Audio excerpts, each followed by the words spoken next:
In the village of Bujaria, the afternoons were always the same. Dust floated in the air like old secrets. Chickens wandered without purpose. The sun hit everything with the weight of judgment. And children, the ones not in school or helping in the fields, found trouble where silence lingered. 12-year-old Arjun sat alone beneath a neem tree by the temple wall, his fingers running through the dry dirt beside him. He traced nothing. He just needed something to move. The other boys were down by the river. He didn't go with them anymore. Not since his father died. It had been almost 5 months. A truck. A curve. A scream no one else heard. Since then, Arjun hadn't spoken much.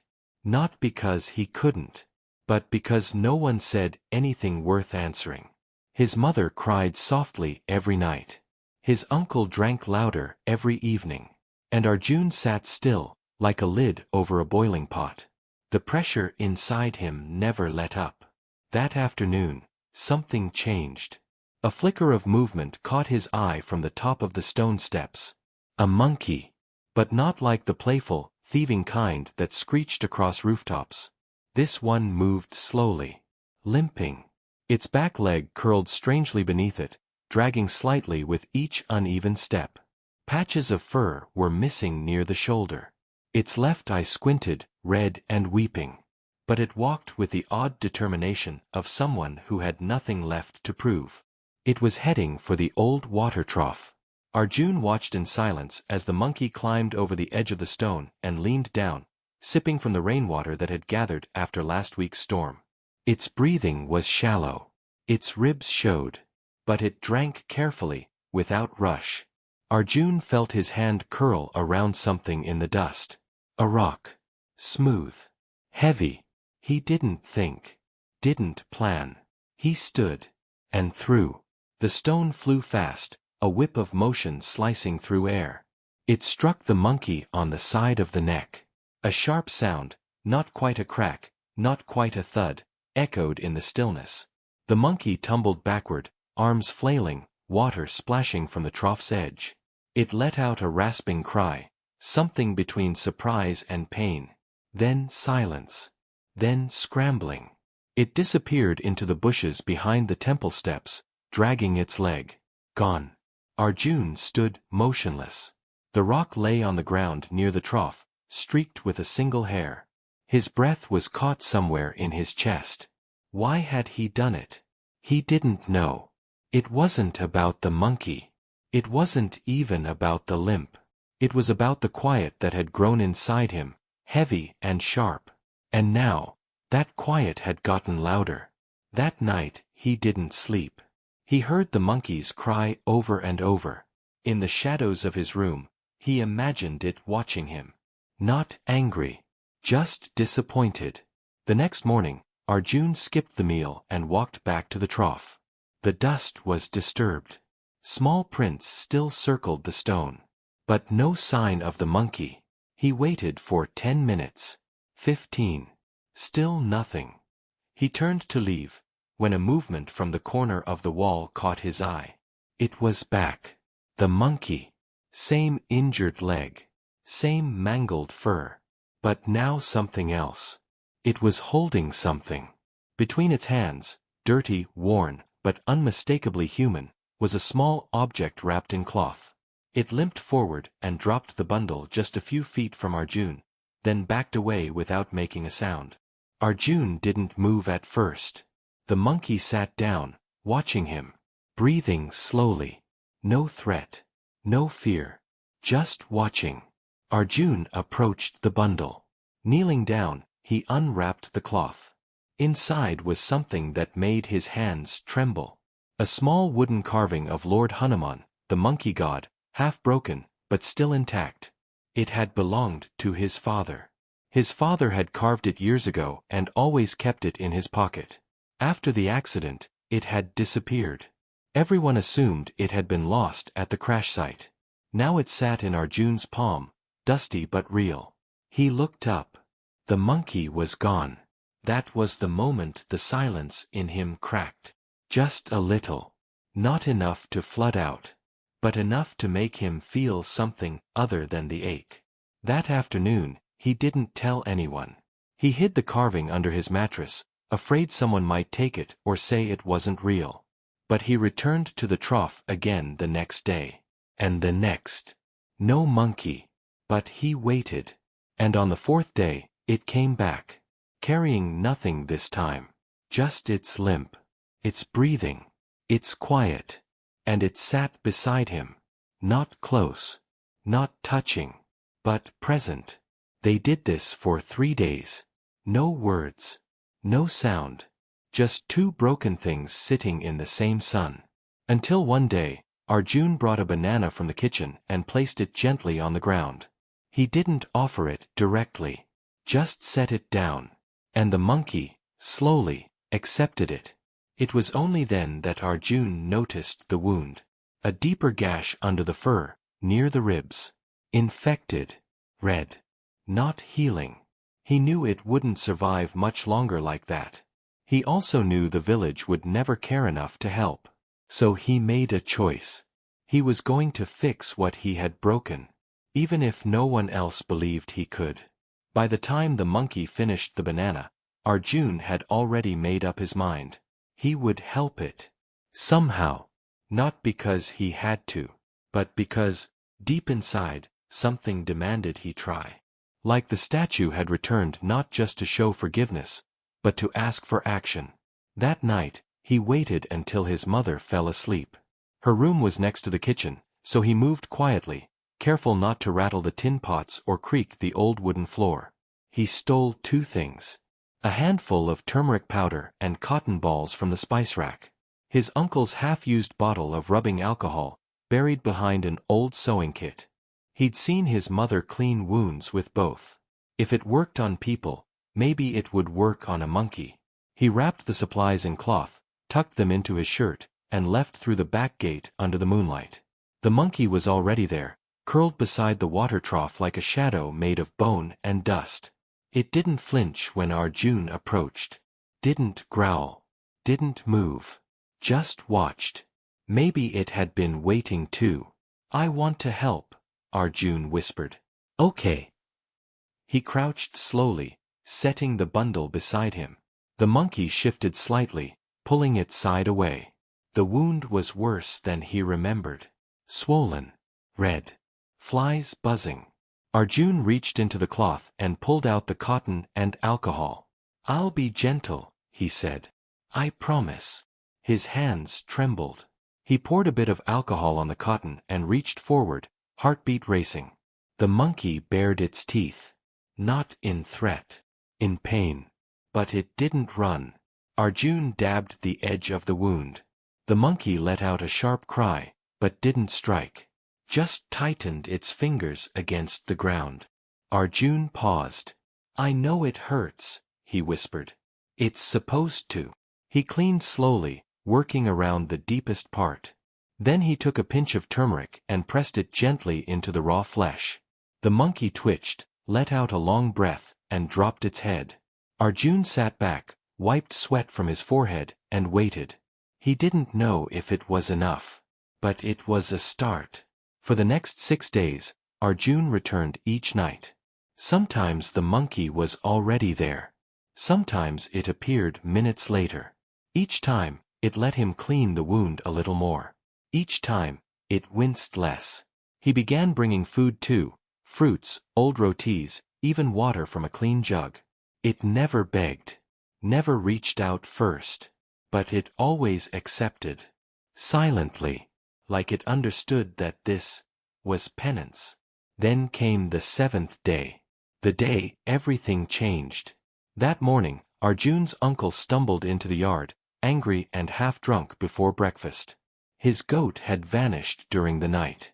"Monkeys again," he growled. "Little devils. One day I'll catch one and hang it by its tail." Arjun froze. He said nothing. But a knot twisted in his gut. He'd seen no goats near the temple. No signs of monkeys raiding homes. But he also knew the village didn't care about evidence. They cared about blame. And monkeys were easy targets. That evening, Arjun left earlier than usual. He had saved a slice of papaya from lunch, soft and ripe, and a clean cloth for a final bandage.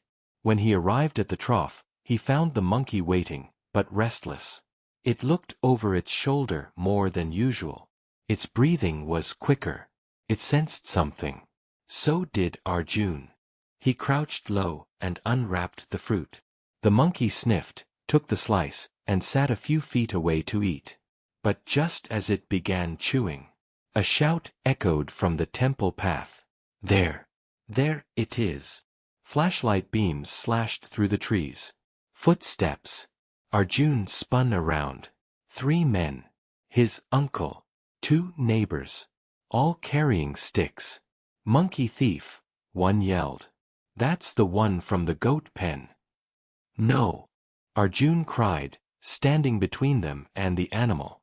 His uncle's face twisted. You knew. You've been feeding it. It didn't do anything. It's hurt. But they weren't listening. The monkey dropped the fruit and scrambled back. Arjun turned and shouted, "Run!" The monkey hesitated, then bolted, through the brush, down the backside of the hill, gone into the night. The men chased for a minute, yelling. But they lost it quickly. Dust settled. Silence returned. Then eyes turned to Arjun. His uncle grabbed his wrist. You've lost your mind. Helping a cursed thing like that. It's not cursed, Arjun snapped. It's just hurt. Monkeys kill livestock. Spread disease. You feed one, they all come. Arjun pulled his arm free. It came to drink water. That's all. I was the one who hurt it. I threw the rock. Silence. Even his uncle stepped back. You what? I threw the rock, Arjun repeated, louder this time. And it didn't hurt me back. It found something I thought was lost. It gave it back. What are you talking about? My father's Hanuman carving. More silence. The men looked at each other, unsure what to say. Finally, his uncle muttered, "We'll talk at home." And they left. Arjun didn't go home. He sat by the trough for a long time, knees pulled to his chest. He didn't cry. But he felt hollow. Not from shame. From loss. He had tried to help. Tried to fix what he'd broken. But now, the monkey might never return. That night, he couldn't sleep. He watched the door, hoping. Listened for rustling in the leaves. Heard nothing. But at dawn, just before the birds began singing, he stepped outside. And there, on the old temple step, sat a familiar shape. Thin. Quiet. Watching. The monkey had returned. Its side was wrapped with the bandage he'd left. And in its hands, unbelievably, was a second carving. A match to the first. Arjun's breath caught. Because this one was his father's original carving, fully intact. He never told anyone how the monkey found it, or where it had been. But from that moment on, Arjun knew. Some things aren't lost forever. And some wounds aren't meant to be punished. Only understood. By mid-morning, the entire village knew. Not just that Arjun had helped a wild monkey, but that he had defended it. Protected it. Lied for it. Some called him foolish. Others called him cursed. But worst of all, they called him traitor. Not to people. To survival. Because in Bulgaria, animals weren't just animals. They were either food, pests, or sacred. And monkeys didn't belong in any clear category. They stole. They spread disease. They sometimes bit children. But they also bore the image of Hanuman, the monkey god, protector, warrior, devotee. It was confusing. So people chose the easier label, dangerous. And anyone who defended danger became a danger too. Arjun's mother cried when she found out. Not out of anger. Out of fear. You're already fatherless, she whispered that night, sitting at the edge of his bed. Do you want to be alone in every other way too? He said nothing. Because the answer wasn't simple. He didn't want to be alone. But he also couldn't pretend. Not anymore. The next few days blurred together. No one spoke to him at school. The other boys whispered and kicked stones in his direction. A woman slapped his shoulder when he passed too close to her goats. "Go feed your monkey," she spat. "Maybe it'll eat you next." Arjun didn't argue. Didn't shout. He just kept walking to the trough every morning. And the monkey kept coming back. It was healing, slowly. The limp was still there, but less dramatic. The swelling near the ribs had gone down. Its fur had started to regrow in patches. But something else had changed too. It watched more. Not fearfully. Curiously. Almost as if it were trying to understand what was happening in the village. Why people looked at Arjun differently. Why no one else came close. One afternoon, the monkey brought something again. Not a carving this time. A flower.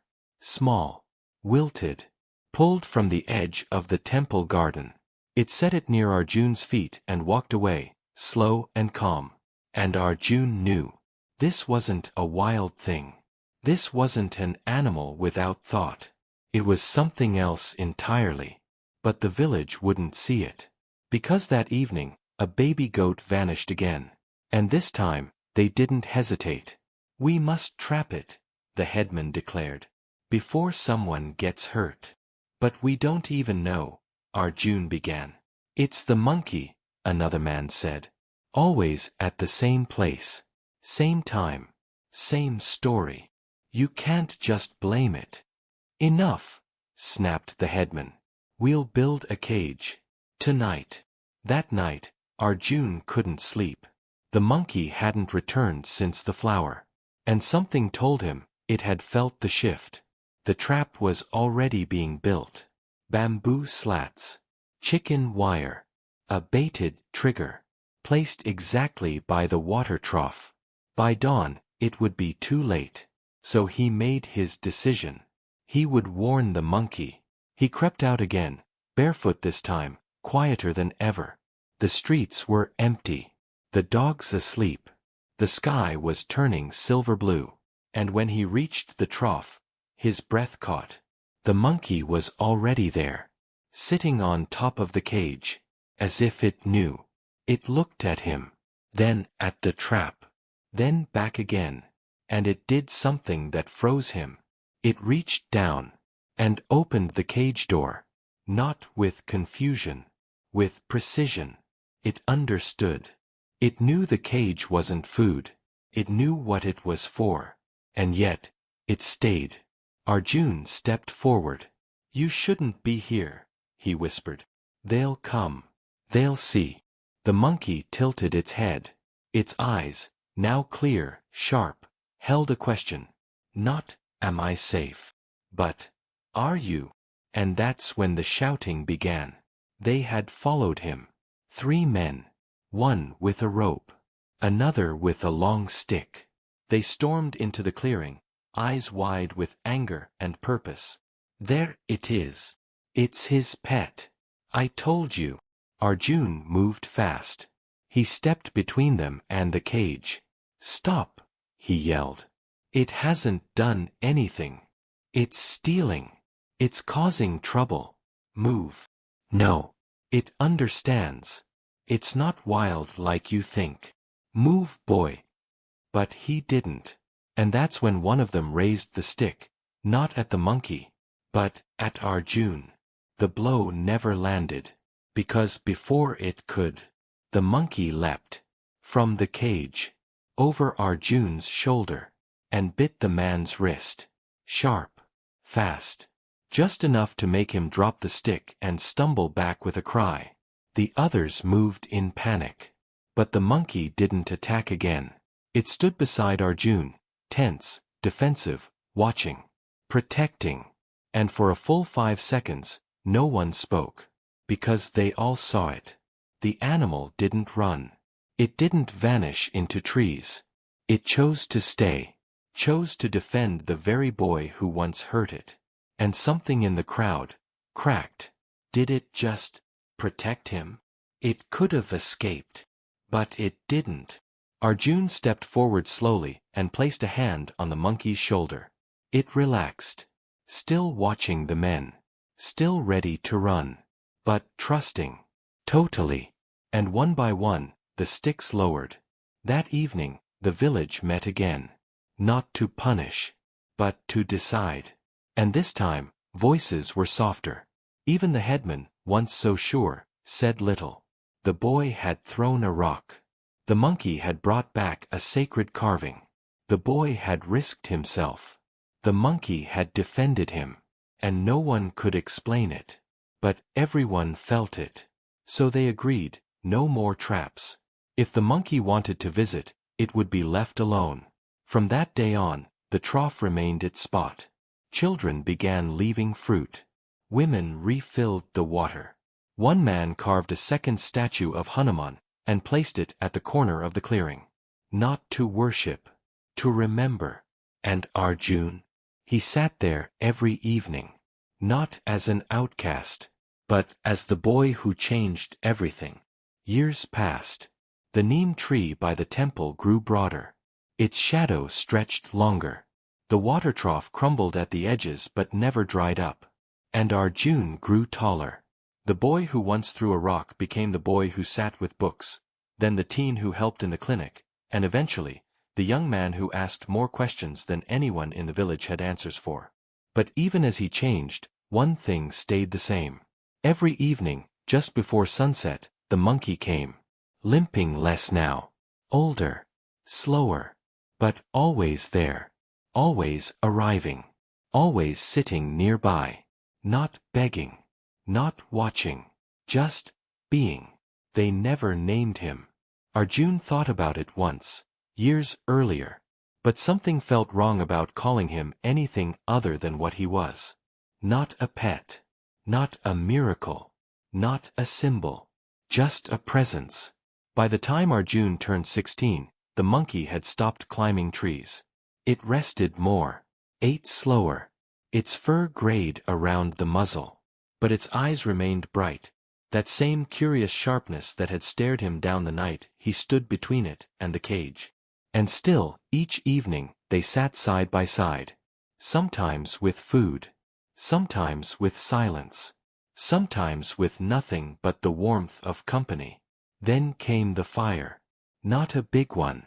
Just a burst of dry lightning in the northern hills, 4 kilometers away. No lives were lost. But the smoke rolled thick over Bulgaria, and the wildlife scattered for days. No one saw the monkey. Not on the first day. Not on the second. Not on the 5th. Arjun waited by the trough. Left fruit. Waited longer.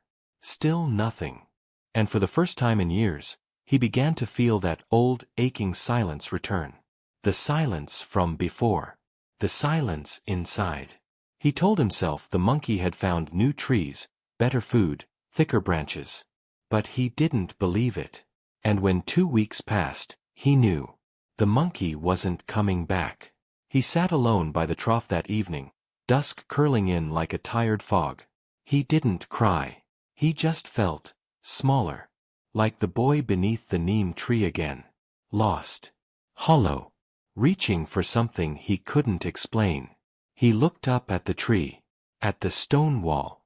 At the crumbled edge of the trough. And whispered, "Thank you." That night, he dreamed of a forest path.